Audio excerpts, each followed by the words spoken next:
Hello adventurers and welcome back to my channel. Today I'm so excited because we are in Libby, Montana. And in Libby, Montana, they have something pretty neat. They have a heritage museum here that is a little bit different than any other one that we've seen. The structure itself is quite unique and everything inside is going to be awesome. So let's go. The main structure of the museum is this building right here, which might just look like a log building. However, this is a unique museum because this particular building is not just like a square. It's a very interesting shape, which is not super common. Now, if you are wanting to visit the museum, make sure to reference these hours: Sunday 1 to 5, Monday through Saturday 10 to 5, and make sure you come and say hi to this guy. Hello. Now, when I was coming through this area, I noticed that the area itself is quite beautiful, and as you're driving through you see all sorts of amazing things, but this museum has a lot of cool stuff outside that really drew me in. So I can't wait to see what's inside, and then we'll come back outside to check out those things. Okay guys, after I came inside, it is so neat. You open up into this big expanse of a room and you can really see how the cabin on the outside really comes out on the inside with the different levels. But inside of this region, you can find all of these different displays, and within these displays you can find every single possible thing you could think of that you might be able to find in nature. And so as I'm looking through these cases, these are all like taxidermied animals that show us up close what we might not be able to see up close in the outdoors. And this is a good, safe way to view them, but at the same time learn about them, because each one has a little plaque along with it to tell us a little bit about that particular critter. For example, we can move into displays like these, or we can come over to a display like this, where not only do we get to see what kind of critters, but they have these areas where you can look within and learn more about the habitat of each one of these. In addition, we can learn how that the woodpeckers are master home builders, and after they leave, there are other birds who can move into their spaces and use these spaces, and that's kind of what is displayed in this larger display right here. But when you're in this museum, make sure you look up, look down, look all around, because information surrounds you. For example, something like this, the bighorn sheep. This is a 5-year-old ewe, and the bighorn sheep has a grayish brown coat, a yellow white underpart, and a creamy white rump. So you can see how the color kind of varies as you look at different parts of the body.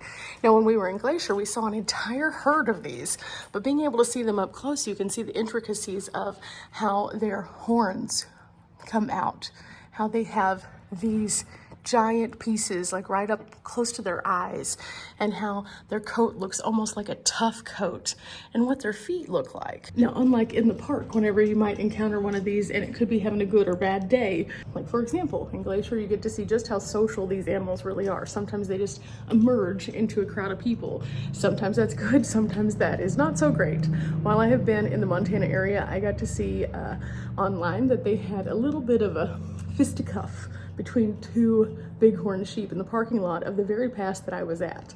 And I'm really happy I wasn't present for that, because in those cases, then even though you are watching from a distance, you could be in the middle of it without even realizing it. But here you can come, you can see it up close in a safe way, and it allows you to be able to learn from that. There's another thing over here that I'm really happy we are seeing at a safe distance. Not this guy. This guy's just a rainbow trout. I'm pretty sure we would be fine, just fine wherever we are with this guy. This right here would be absolutely terrifying. Mountain lions with their cubs in nature would not be pleasant. See, mountain lions are predators, and when they are defending their young, they are very territorial. So if you happen upon one of them on a trail, you could become a problem to a mama mountain lion. But there's a few other predators in this case also that we get to learn a lot about and see what they look like firsthand, in, again, a safe way that normally wouldn't be possible if we were just out and about, including a big old black bear. Now, I know I said that it was black, but it is in fact a blonde black bear, and it's often not as common to see a brown, blonde, or cinnamon kind of bear like this. However, a lot of people do get the blonde ones confused with the grizzlies, who are more traditionally big and brown. But as you can see, it's not just all predators in here. They also have some otters and raccoons. Again, going up to the mountain lion. They have an American mink, and then they have a skull of a bull moose here. A full-grown beaver which I have to say is huge in comparison to what we normally see. This is one of the largest rodents in North America, and it's considered to be a semi-aquatic animal. And it uses that tail back there for a variety of different things, but the main one is swimming. We also see this guy, which is an American marten, and this is something that I'm pretty sure I saw in the park as well. There was something that looked bigger than a squirrel, more like a weasel. I'm pretty sure it was a marten. And then of course, here is a grizzly. Now a grizzly might just look like a big bear, but when you look at those claws, these are what they are synonymously known for. The claws are usually about the size of almost my entire hand for just the claws. And let us not forget the gray wolf. The gray wolf is the largest of all wild dogs, and it lives in Montana and can get up to 73 inches in length and can weigh up to 120 pounds. As you can see, being able to come to a place like this and put a reference point to something you might not be able to get close to allows you to see those and understand them better and see how their coat looks, how that they would move, how that they would be able to do things, and also learning about their food sources. But there's a lot more here, so I'm just going to kind of walk you around and show you a few more of these cases, and then we'll move on to the next displays. But this place is great, and again, it's by donation only, so whenever you come in, make sure to drop a little in the till, because that helps them to do cool stuff here for us so that we can get more brain wrinkles. Now, as we move past the displays with the animals, you can find a variety of different displays, and as we move around, we'll be able to learn a little bit more about all of the different aspects of this community and of this region. And I really get excited whenever I get to see big displays like these, because it gives you a spatial context of how large something is, but also they have taken the time to make sure that they have independent signs to tell us all of the facts along the way. So this makes it very user-friendly whenever you're coming here, no matter what your age. And what we do learn here as we look at the railroad and see the model is that Kootenai, the area, would not have been able to do the things that it did without that railroad. Like many communities, as you move throughout them, you learn that things moved according to where that they could most quickly be able to transport goods and services. And they had a mining industry here that was able to thrive as a result of that railroad. So as we move through this area, we get to learn more about how that impacted the industry as a whole, but also all the individuals who came to this area. Historic photos allow us a glimpse into the behind the scenes of what once was. And along the way, we learned that the railroads aided all of the steamboats also, which transported the heavy equipment. And so these big boys right here would help them have more things in more remote areas. So here we learn about Stonehill, which was located 12 miles west of Rexford. And it was an important area for train commerce with the Great Northern Railroad. But Naples was an agency and a train order point, and the agent in 1947 owned the coupe car that is depicted in the print that we get to see here. Now, a cool thing about this is that as we kind of go through each one of those steps, we get to learn how the train would move individual things to places, which brings us into a next section which wouldn't have been made available unless it would have been for those trains. Things were very hard to get in more remote areas, but with the train you can get a lot more things a lot more quickly. So it wasn't like waiting and waiting and waiting on a buggy to show up with some things that may or may not fit. So this next section, as it opens up, is going to tell us a little bit more about that. But before we go into that, I wanted to tell you a little bit more about this 12-sided building that we're in. This was kind of a unique concept, and in doing so, they put 2 floors into this concept, and all of the museum is in the round. So whenever you're going through all of the sections, you kind of move around, and then you can move up to where they currently have a special exhibit, which I'm about to go check out just because it says it's the tower view, so I'm curious. But when we come back down, we're going to talk about the towns themselves and how after the railroad got here, what happened. So up we go to the tower gallery. These stairs are actually pieces of log that have been cut in half. It's a very rustic feeling when you take a step, but inside this area is where they have this special gallery, and currently they're doing an art show here. Now, during different times of the year, you can find different special exhibits, but for this time, they have art on display that depicts different scenes, thoughts, and ages. Many of these have price tags on them. They use various kinds of different materials to create these designs. Some are hyper-realistic, while others are a bit more abstract. But no matter how you look at them, they are awesome to see. Absolutely beautiful. So I think that's just another really unique thing that you can see when you come to the museum. And I really love that they interact with the community themselves to have rotating exhibits, not only telling the history of the community, but also the future through art. And I think that that's exceptional. But let's get a look at what all we can see from up here.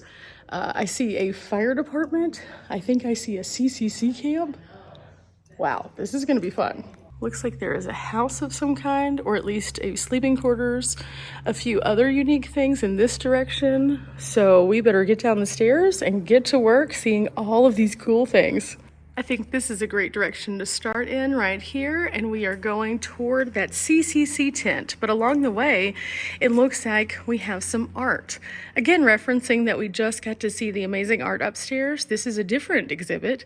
This was Roy Porter's studio. And Roy Porter was a longtime resident of Libby, and he gained a reputation for his artwork and was considered to be one of the most interesting and highly accredited Western artist in the Northwest. And this is what his studio recreation would have looked like, and also some of the paintings. Just opposite of the art, we have this tool section that tells us about all the different tools that might have been used. And each one of them is marked. You can see these little white tags so you can understand what they did. Everything from ice tongs right here to a fence stretcher. We have a forge, bellows, even a bee smoker over here. It's always pretty fascinating to see these things, but to have them make sure that they've been labeled is really helpful, because a lot of times you just see a bunch of tools and don't really know what they are unless they do have those descriptors. And even then, sometimes it's like, okay, what is that?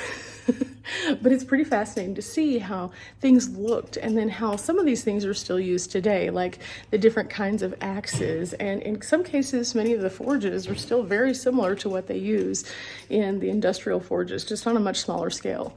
So this is a pretty neat section, but it brings us over to this big tent and some fascinating information, which ties us to a lot of sites that we've already been. From 1933 to 1942, the United States Civilian Conservation Corps, or the CCC, reigned supreme, providing jobs for people who were hit hardest by the Great Depression and creating spaces in our natural spaces such as state parks, national parks, for all of us to recreate and enjoy. The CCC was pretty incredible. They put people to work that might not have had jobs at the time. They paid them a fair wage, and they had backbreaking work to do. But they learned trades that were later able to be translated into other things beyond the CCC. And because of that, a lot of people were able to kind of get their foot back onto something that was stable after the Great Depression. And in doing so, they did some amazing stuff that we can still see today, all these years later. A lot of them used stonemasonry. And through the stonemasonry, we see walls that hold up entire road structures even today. We see walkways that are in some of our most beautiful national parks even today. And the work that they did was meant to last. And I think that that's pretty incredible, but we're gonna learn some more here, and I'm very excited. This is one of the most complete CCC books that I have seen. It is filled with maps and articles and photos, and all of the information about the CCC in this area has been cataloged and placed here so that we can see all of it. But it's not just this one. There's also this one, which has even more great information. So definitely take a little bit of time. This is kind of a strange picture. It almost looks like a ghost image. It says here much of the information regarding the enrollees' names in this photo, as well as the faces, has disappeared. And they're still looking onward to try to figure out who all was affiliated with this and other photos. This one is great. It says the original photo of these men is one of only 2 known photographs taken of the African-American CCC workers in Lincoln County. Bob Frazier is the man on the left, so he's this guy over here. and the names of the other two men are completely unknown. The photo was taken around the Pipe Creek Camp F-20 in 1933, which is why museums are incredible, because this gets their faces out there. It lets them be known. And if someone were to walk into this museum and say, hey, that's my grandpa, then they could put those things together. Without that knowledge, however, people might not ever be able to put together the puzzle pieces of who these two men were and what they did with the CCC. And so I always really appreciate the historic nature of the photos that they share with us and how that they have selected certain things to display at all museums, but especially one like this that's about to let us walk into a tent and find out a little bit more about life as a CCC member. So inside, they have a fight bell right here. And then also we learn that in the CCC camps, they enjoyed a variety of different kinds of sports. Baseball, of course, was huge. Fighting was also big. And you could see how they have various pieces of sports that they would enjoy. But they also have some gentlemen's sports and some dice games over here in the corner. Competition was strong on these little camps because it gave them something to do. They also had other recreation that they could do, including that sometimes they would have get-togethers, they would listen to music, they would have live music. And so all of these things factored into daily life on these camps. Now, you did not live on these camps with your spouse or your family. This was mostly a thing where you would live like in a basic dormitory with a whole bunch of other people, and you would send money back home. Some of these people worked a long time with the CCC. They worked the entire duration. Others signed up for shorter stints. And so along the way, they found ways to entertain themselves after the backbreaking work. And all the stories that I've seen about this have always led to some interesting discussions about competition, for sure. It also shows that each man made a difference. And as we walk over the creaky boards, reminiscent of those times, we learn about these four individuals right here and life after the CCC and how that affected them. For example, Clarence Brown here, this is his younger picture and his more recent photo. He ended up joining in July of 34 and drove up to the Pipe Creek camp and picked up 4 band members from the CCC camp. And then he took them in the Model T to the Linger Longer, a dance hall at Savage Lake, and he said it was quite a trip. So apparently he joined and had an honorable discharge in October 26th of 1933. He was in Superior, Montana at the time, and then he ended up not going into military service, which is fine. But it says here that he was quite a musician, and he ended up venturing out and went to California and ended up at Mount Whitney. This guy right here, this is Warren G. Brown. Warren G. Brown was honorably discharged June of 1933. He went on to serve in World War II as a naval gunner's mate, and he was a mill worker at St. Regis Lumber Company for 35 years here in the Libby area is where he lived. And you can see what he looked like. And it says here that he was a local experienced man at the Pipe Creek camp, and he helped teach all of the enrollees. Now, the interesting story about these people is while some of them came from the areas that they served in, others came from far, far away. They brought different culture, different experiences, different expertise, and along the way they would teach each other these things, and sometimes that would end in conflict and then resolution. Sometimes that would just be a harmonious relationship with a person that they might not have expected. And there are stories and stories and stories about all of the enrollees in the CCC and how that this particular time of their lives changed them for the better. And so I think that that's pretty interesting. And there's 4 stories here that are reflected. I'm going to leave you the other 2, and then we're going to look kind of ahead of us at what exactly they had. This is interesting. It says they gave us clothes that wouldn't fit, a bunch of blankets with old mess kits. The beans were burnt, the meat was worse, and KPs made the whole gang curse. Indigestion was a commonplace. I thought I'd starve in the CCC. So that's kind of the sentiments of some people. Others regarded that they would lose dramatic amounts of weight or gain dramatic amounts of weight depending on where they were and who was in the mess hall. A lot of them would put on a lot of lean muscle but lose fat, and they would leave the CCC almost built like a machine.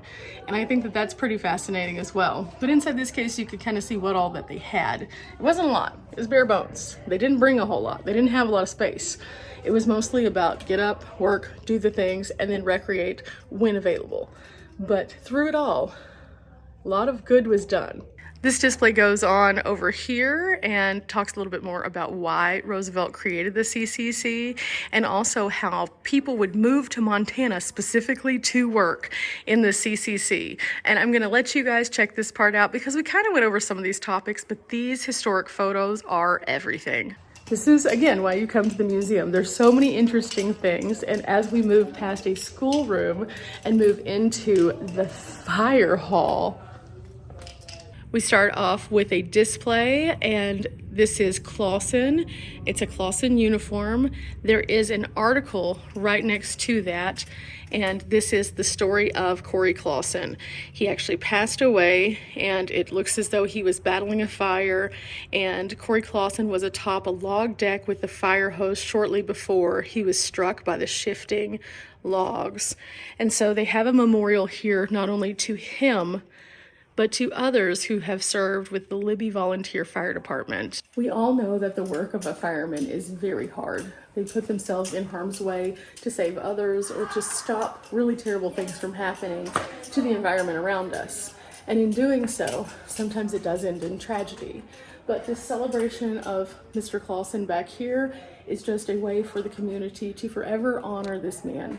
But there's other things in here that are really neat, like this. This is a pretty neat display. This is an original bucket brigade kind of setup that they would have, where you can see all of the different buckets that would have been filled up with water. Not the most efficient way to fight a fire. However, in 1911, this is what they had. In fact, you can go kind of through the timeline here, and in 1911, it starts off with, it says, it happened on a fateful day, Thursday, February 4th, 1909 at 4:45 a.m., when a catastrophic blaze destroyed Dr. R. Saley's drugstore. And as a result, 2 years later, a group of concerned citizens formed and created this. Following their development in 1911, you start to see that the fire brigade, or the volunteer fire department, goes through a series of changes throughout the years. More people, new equipment, and then we get over to this one in 1926, where they have a more modern looking uniform. This picture is great because it tells you all of the different members who are a part of this. But then if you keep going, by 1932, they purchased a brand new Chevy NC truck chassis for the department. In this particular gallery, they also have a full roster of every person who has served on the fire department. And I think that that's just really neat. If you're coming here for the purpose of finding one of your relatives, you can find them very clearly marked based on their years of service. Or if you're in the community, you can come in and see your loved ones in here, which is excellent. But there are some neat other things in here, including how a fire hydrant works, some of the tools of the trade, all of the different kinds of hoses, and of course, again, a close-up of this guy right here. This is incredible to see, and just to think, this is how they started out versus what kind of trucks that we see today. It's a little crazy to think that this is what it all started with. But again, we're just getting started. We've only gone to a couple exhibits on the lower floor, and we still have the entire outdoor gallery. So what I'm gonna do is I'm gonna pick a few of these and share them with you and just kind of show you a few things along the way that I think you might be interested in, like the steamboats. Steamboats have been used throughout the years to move all sorts of things around the waterways of this region. The water here is so important for movement. And you can see they've had everything from just freighter steamboats to passenger steamboats and everything in between.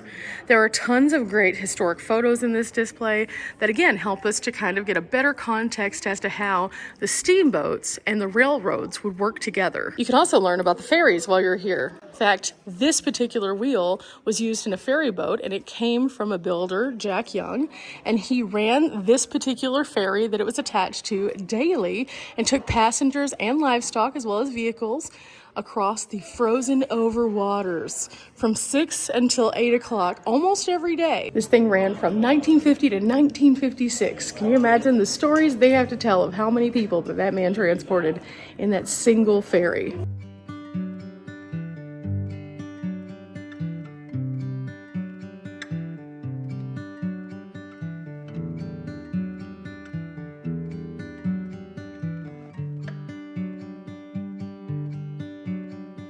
Now, of course, we've seen a more modern look at this area, but did you know that there were people living here long before the European settlers? There were tribes, lots of tribes who lived here. And in this section, we learn a little bit more about the tribes and how they were actually affected even before the settlers came in by the ever-changing things that were going on in the world at this region. For the longest of time, all of the indigenous people, or the native people, would be hunting and using basic tools that they could fashion out of items that they could find. However, at some point, the first explorers and trappers started to come. And as they did, they introduced them to different kinds of things, including trade beads and horses. Specifically, horses changed everything. It made movement so much easier. They could go over a much larger amount of land in a much smaller amount of time. They could be more nomadic in a way that made more sense. And in doing so, they formed a very personal relationship with the horses that were brought to this region. And even to this day, that is reflected in most native culture, the connection to the land and also to the animals. They went on to become experts of the horse. They were able to use the horse for hunting and being more efficient, and they became known as the Horse Indians. Additionally, they were known as expert fishermen, and here we can see what their camp might have looked like. Now, they did have some interesting ways that they prepared and cooked food, and in this display you can learn a little bit more about that as well, but also what their homes might have looked like using the materials that they had available. In fact, here you can see what a steam pit looks like and how it would have been structured, as well as how they would have designed it so that they could better cook things like fish and vegetables without having a huge open flame. This would be more efficient and also cook these items better. The resourceful nature of the people allowed them to do some pretty amazing things. And then whenever settlers did move in, they actually were teaching them in some cases how to do those things. And so I think that that's pretty unique and definitely sets this group, the Kootenai, apart from some of the other groups that we have learned about in other regions. Their expertise in the horse, their ability to cook in a unique way, all of these things were a product of where they lived, but also a product of learning and evolving as a people to be a more complete people with new resources. And I think that it's pretty neat to see this particular section. Take some time, there's a few extra signs. This is fascinating. They have a story of the asbestos in the area, and here there is a full timeline of all of the mining and how it led to ultimately finding out that asbestos was not good. And so it takes you all the way up to current day and how the cleanup has happened, how many people were impacted, and all of the different aspects of what that looked like. Much like so many areas, they had a good thing going, or so they thought. They found all of these incredible ways that they could mine and harvest something that was being used very commonly, only to find out that that commonly used thing was very, very bad. And now even we are still trying to get rid of all of the asbestos that's out there. It's kind of like lead paint. Lead paint is something that for a long time they thought was super important, and then they realized how bad it was, and then they were like, oh no, it's literally everywhere. Same thing with asbestos. But this just really puts it into context as to how it actually affects people, and also how the trials to determine that this was really bad kind of played out. So this is a very unique section. I definitely encourage you to come here with an open mind and the ability to just sit and read through each one of these dates, because some of this has happened within the last few years even, and it will continue to go on until every trial has been taken care of. But again, it just started out as a regular industry, just like everything else. Now, as I've moved through a few of these cases, there's everything from the fort that was originally here to some information about the war and the fur traders and some of the items that people might have had at that time. And there's also a really cool display over here with the newspaper, and I love a good newspaper. So as I've kind of been looking around and just soaking all this in, it's fascinating to see how much information you can truly get from this particular museum. And again, there's visually a lot, but there's also contextually a lot. So take your time, you'll enjoy it.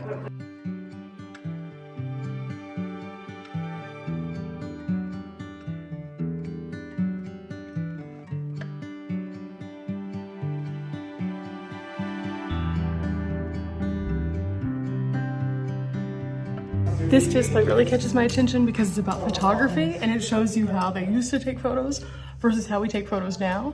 And they have some old cameras and some old shots here too, so it's pretty neat to see inside this case. And it really resonates with me because I love a good like camera moment, and I have several cameras that I use. My cameras are much smaller than all of these. Now, as we're moving about and we're learning about the wars, we get to see the people from this region who participated in both World War I and World War II. They have various displays, some of which show some of the news articles, which is pretty fascinating. And they also have an audio that you can listen to in regards to World War II specifically.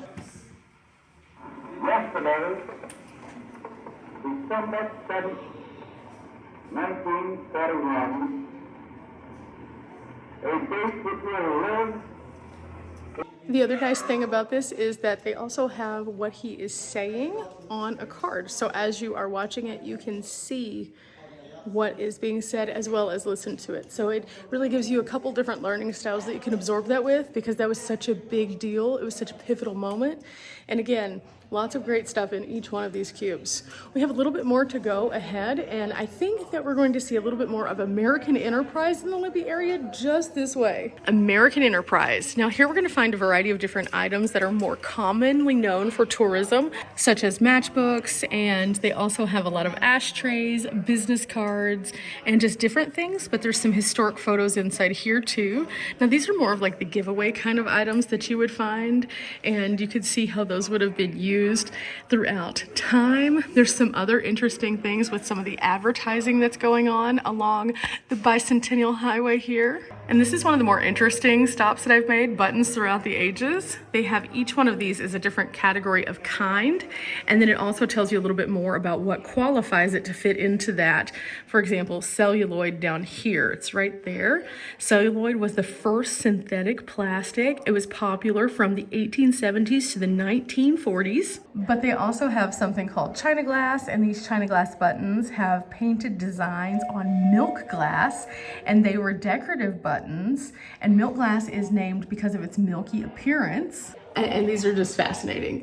This is really cool. I like how they have them all kind of sectioned out. I like how they have them displayed on a different patch on each one so you can really see them. But I also enjoy the fact that there's facts here about the time frame they were used, how they were used, what kind of garments might have used them for.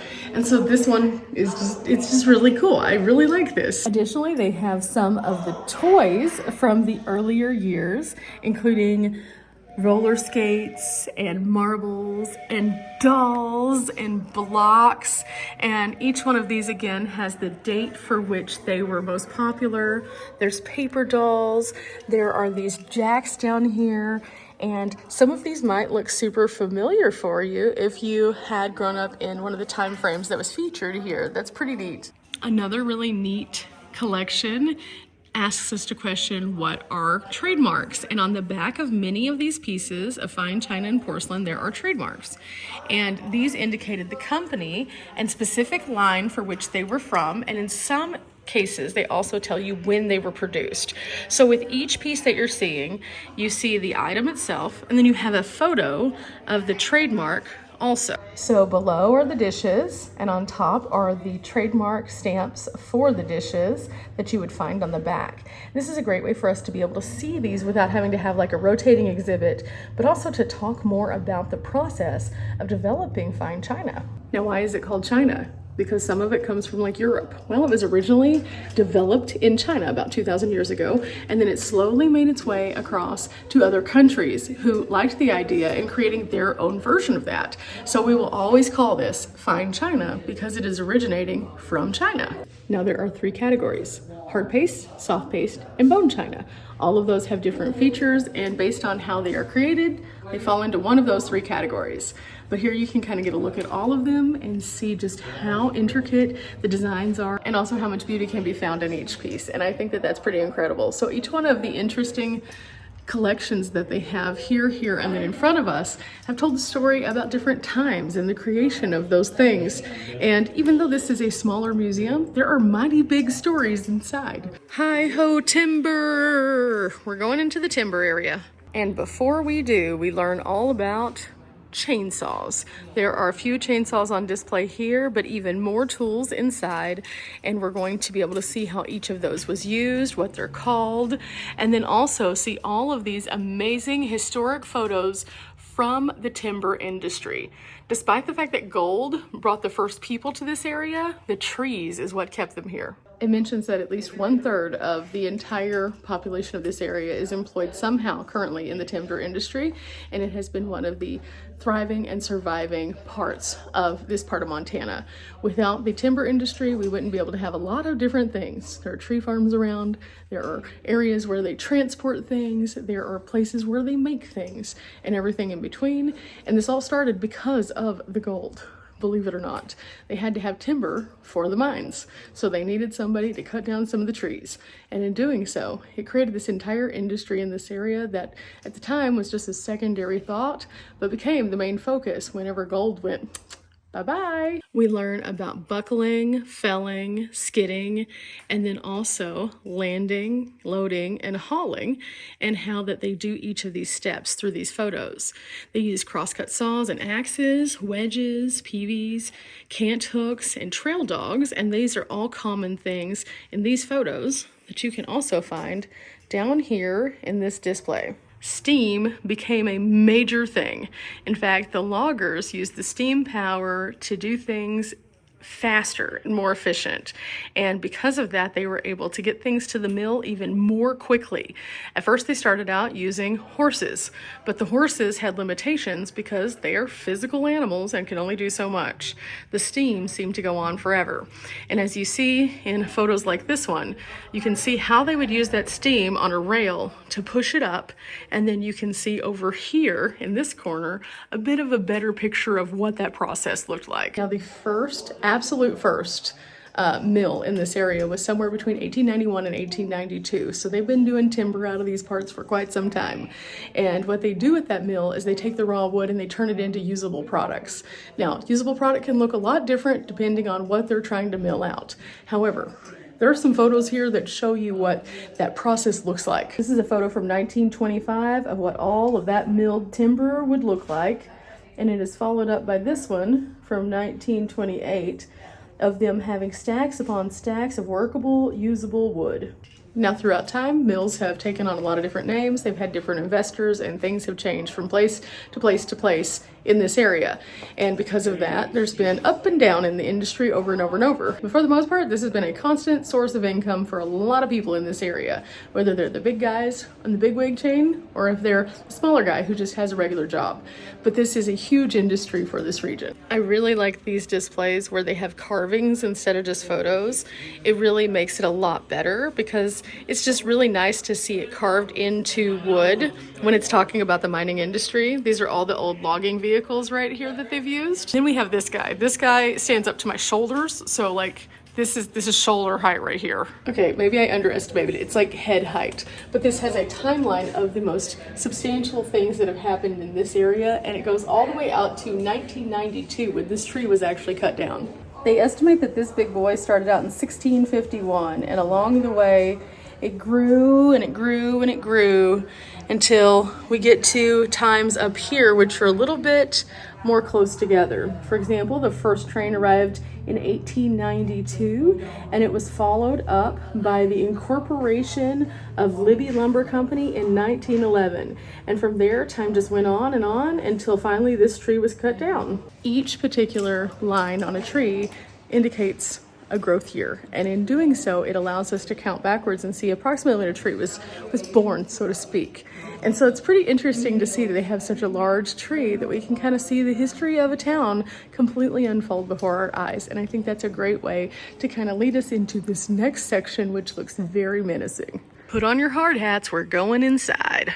No, I don't have my hard hat, so I guess we're just gonna have to be real careful as we look inside this mine and learn about all the things that they would pull out of the area, and also why the mining industry even found its way to this region. As we look through all of these different samples from Montana, we learned that in 1887 the first quartz mines were discovered on the Libby Creek, as well as the Fisher Creek and the Granite Creek and the Silver Butte Fissure. A couple of years later, mines were starting to pop up, and they became very popular, and a lot of things happened along the way that made it very lucrative to be here and try out mining. You can see on the map all of the various pieces of Montana that have various kinds of options to strike it rich, as they would say. In fact, they had a silver and zinc vein that ran across the Snowshoe Fault and into the West Fisher District. And at one point, about 250 men were in that area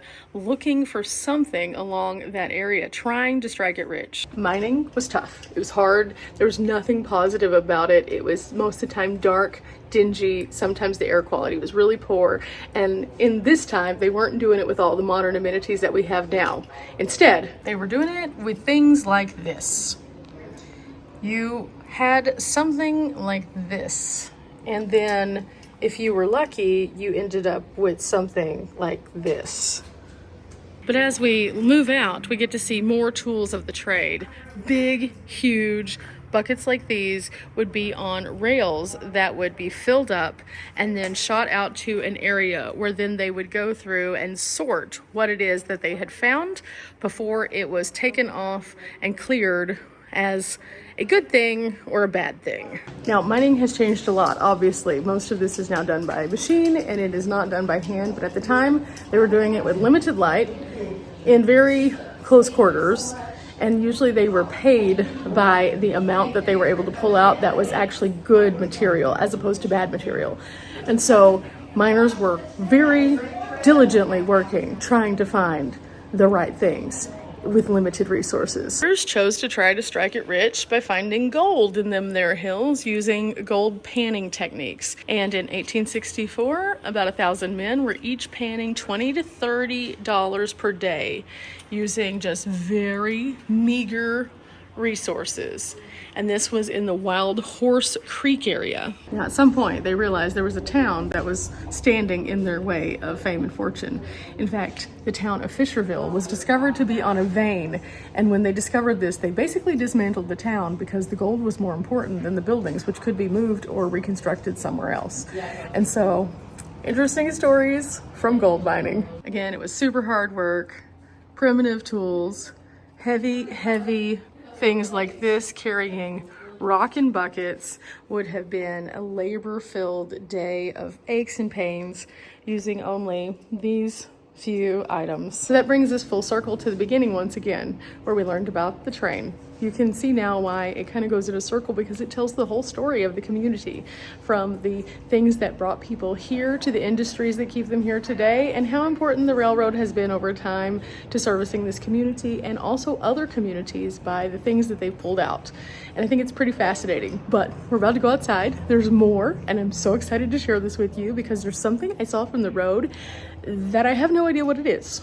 And we're about to go find out. Okay, so we have moved outside, and in moving outside, there's some really neat stuff here. And I'm gonna show you a few of the things that are here, but I'm gonna leave some of these for you. Now, this is really nice because you can just walk straight from the museum into this outdoor space. There's tons of parking here. And then there's this. Do you know what this is? Because when I saw it from the road, I was like, this looks like a huge skillet. Why is there a massive skillet here? But what is it really? That's the true question. Well, it is a skillet. It's Paul Bunyan's fry pan. Just for context, this thing is huge. It's 24.5 feet in length. So 24.5 feet. And then it is 11 feet in diameter with 18-inch sides, and it has the capacity of 900 eggs. Why? Why does this place need this thing, this huge thing that can make 900 eggs? Well, because they wanted it. They wanted it. Why not? I mean, if I had the capability of building something this large and incredible, I would have it too. But at the same time, who did it? That's the real question. Well, this feat of engineering was created by the Libby Dam builders, and they had a foreman, Humphrey and Gibson, and they constructed this frying pan for the LDS church because they wanted it. And in the 1970s, that seemed like a great idea. But the reason they wanted it was actually a pretty good cause. They wanted it for this annual event that they have, and they wanted to be able to use it kind of as like a draw. And so they would do all sorts of interesting things with it. Now, this was used, again, for this festival, and they would heat toast in it. It says they even fried some fish in here, and then they have 2 propane torches that were placed underneath it, and it was set on fire brick. So there you go. So I wasn't crazy when I was like, oh my gosh, this thing is awesome. This thing is huge. What is this thing? Because this thing is... But there's a lot more out here. I'm just going to briefly show you some of the things that you can see whenever you come out here along with this. And I think that you're really going to enjoy it. Again, make sure you stop off here at the Libby Heritage Museum. It is definitely worth it. It's donation based, really cool stories inside, and definitely a great way to have an adventure path when you're in this part of Montana. From historic structures to history inside and everything in between, it has been a wonderful trip here in Libby. I'm glad I stopped off. It all began with a simple need to take a stretch and sing something cool. And I got to bring you guys along with me. Remember, guys, we're not here for a long time, but we are here for a good time. I'll be seeing you later. Bye. This place was epic.